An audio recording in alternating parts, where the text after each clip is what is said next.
जय जय श्री राम। हनुमान जी के पुत्र मकरध्वज की कथा भारतीय लोक कथाओं और धार्मिक ग्रंथों में एक रोचक प्रसंग के रूप में आती है। हालांकि ये कथा वाल्मीकि रामायण में नहीं मिलती, लेकिन कई पुराणों और अन्य क्षेत्रीय साहित्य में इसका उल्लेख मिलता है। इस कथा का मुख्य विषय हनुमान जी के पुत्र मकरध्वज और रावण सौतेले भाई ऐरावत के उसका जुड़ाव है। मकरध्वज का जन्म कैसे हुआ? कहानी के अनुसार जब हनुमान जी लंका दहन किया तो उनके शरीर से तेज गर्मी और पसीना निकलने लगा। लंका को जलाने के बाद उन्होंने अपनी जलती हुई पूंछ को शांत करने के लिए समुद्र में छलांग लगाई। इसी दौरान उनके पसीने की कुछ बूंदें समुद्र में गिर गईं। उन बूंदों को एक विशाल मछली ने निगल लिया।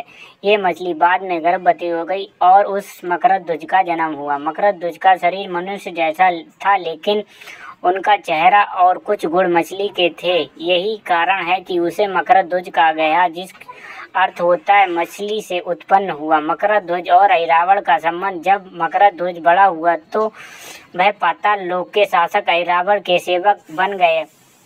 ऐरावत रावण का सौतेला भाई और राक्षस था। वह पाताल लोक का राजा था और मायावी शक्तियों में निपुण था। रावण ने जब देखा कि यह भाई श्री राम और लक्ष्मण को पराजित नहीं कर पा रहा है, तो उसने अपने भाई ऐरावत से सहायता मांगी। ऐरावत ने अपनी मायावी शक्तियों का उपयोग करके श्री राम और लक्ष्मण का अपहरण कर लिया और उसे पाताल लोक में ले गया। हनुमान जी का पाताल लोक में प्रवेश। जब भगवान राम और लक्ष्मण का अपहरण हुआ तो हनुमान जी उनकी खोज में निकले। उन्हें पता चला कि ऐरावत ने उन्हें पाताल लोक में बंदी बना लिया। पाताल लोक का द्वार मकरध्वज की देखरेख में था। हनुमान जी जब वहां पहुंचे तो उनकी मुलाकात मकरध्वज से हुई। मकरध्वज ने बताया कि ये हनुमान जी का पुत्र है, तो मछली के गर्भ से उत्पन्न हुआ। हालांकि मकरध्वज ने अपने कर्तव्य के प्रति निष्ठावान रहते हुए कहा कि वह पाताल लोक का द्वार तब तक नहीं खोल सकता जब तक उसे कोई पराजित नहीं कर दिया जाए। मकरध्वज ने पाताल लोक के द्वार की रक्षा के लिए अपने पिता हनुमान जी को चुनौती दी। पिता पुत्र के बीच एक घमासान युद्ध हुआ जब हनुमान जी ने अपनी शक्ति और कौशल से मकरध्वज को पराजित किया। इसके बाद उन्होंने मकरध्वज को समझाया कि धर्म और कर्तव्य के पालन के साथ ही सत्य का साथ देना आवश्यक है। मकरध्वज ने अपने पिता की बात मान ली और पाताल लोक द्वार खोल दिया। ऐरावत का वध।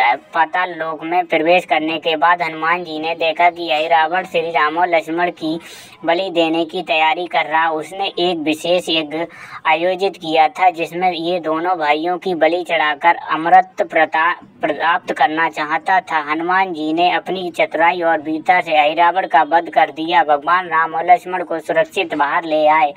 मकरध्वज का पाताल लोक का राजा बनना। ऐरावत के बाद हनुमान जी ने मकरध्वज को पाताल लोक का राजा बना दिया। उन्होंने उसे धर्म और न्याय के मार्ग पर चलने की शिक्षा दी। मकरध्वज ने अपने पिता के निर्देशों का पालन किया। पाताल लोक के एक न्यायप्रिय निष्ठा शासक के रूप में प्रसिद्ध हुए। कथा का संदेश। मकरध्वज की हमें गहरे संदेश देती है। कर्तव्य का महत्व। मकरध्वज ने अपने पिता के सामने होते हुए भी कर्तव्य को प्राथमिकता दी। धर्म और सत्य की विजय। हनुमान जी ने ये सिखाया कि सत्य के मार्ग पर चलने वाला व्यक्ति सच्ची विजय प्राप्त करता है। परिवार और कर्तव्य में संतुलन। हनुमान जी और मकरध्वज की कहानी सिखाती है कि रिश्तों के से ऊपर कर्तव्य और धर्म का स्थान होता है। निष्कर्ष। हनुमान जी की कथा मकरध्वज की कथा भारतीय लोक कथाओं की एक और रोचक कथाओं का अध्याय है।